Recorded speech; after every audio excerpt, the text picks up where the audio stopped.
Yeah, setback. You're coming in. Folks, you're going to have to step back. Nice track. Nice track. Come on. Right about now. Here we go.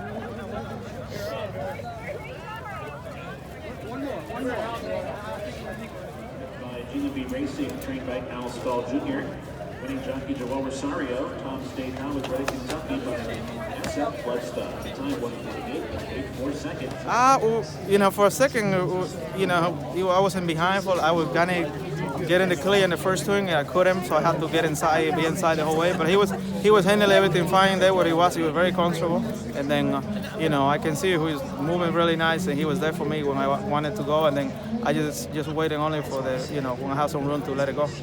Right. You can have a horse that's a great looking horse, and he does everything right. He breezes, lights out all the time, but you can't tell who's a Grade 1 horse until you actually throw him in there. So he's always been the right kind of horse in our mind, but you have to prove it on the racetrack. And it's just amazing that a horse like this is here doing what he's doing at this point in his career, what he's been through in the physical department. So, the race at Gulfstream was a funky racetrack, and he got back to fairgrounds and abscessed really bad in the hind foot, which that might have been brewing. You never know, it just wasn't right. I saw some B-roll tape on him the other day on, I think, TVG, and I noticed he was coming off the racetrack in Florida.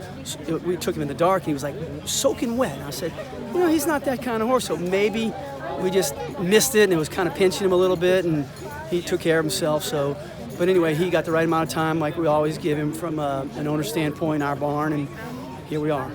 How satisfying, given everything you have been? It was very satisfying. There's a lot of Grade 1 horses in this game that don't make it to Grade 1s. And for him to persevere, for the owners to persevere, for our crew to persevere, you can't believe the care this horse gets on a day-to-day basis. I'm surprised he's not fat from grazing so much. He's out there 45 minutes to an hour. This young lady grazes him every day, and she's most probably at the fairgrounds crying. So, he is 6. What are the plans now? Well, like I told Joe, there's no A, B, or C, but there's stuff. There's big money purses in America, in Dubai, and obviously Saudi. Or maybe he could, the right stud deal. He could go to stud now. He's a sound horse.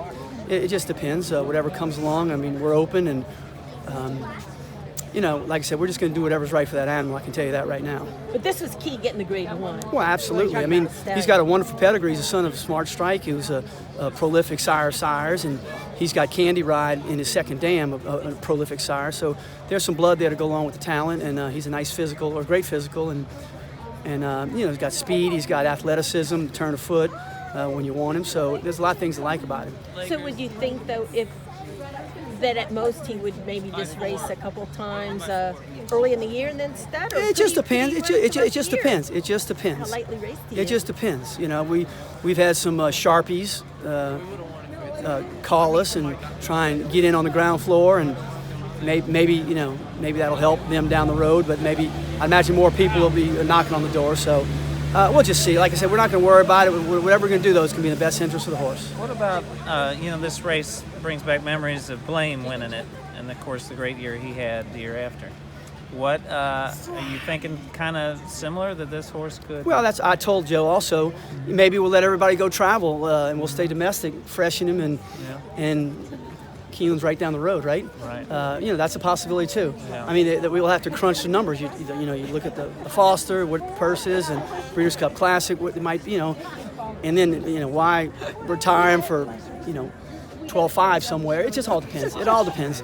Like I said, I keep wearing out, but whatever the horse tells us to do, we'll do. And one thing about the GMB and the Saints and the Pelican people, they know numbers, so we'll let them look at the numbers and whatever might come down the road, and we'll see.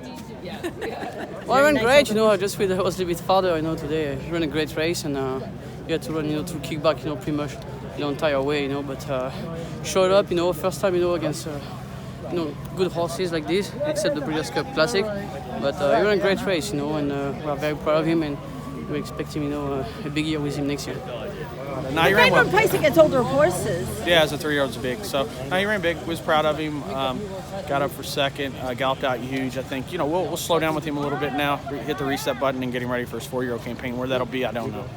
So he's going to, if he goes to New Orleans, a place where they certainly have a good. Yeah, he's probably going to get a little turnout. I don't know exactly where, when, and how long, but we're going to back off of him a little bit and just get him ready for 2020 and let it, like I said, hit the reset button.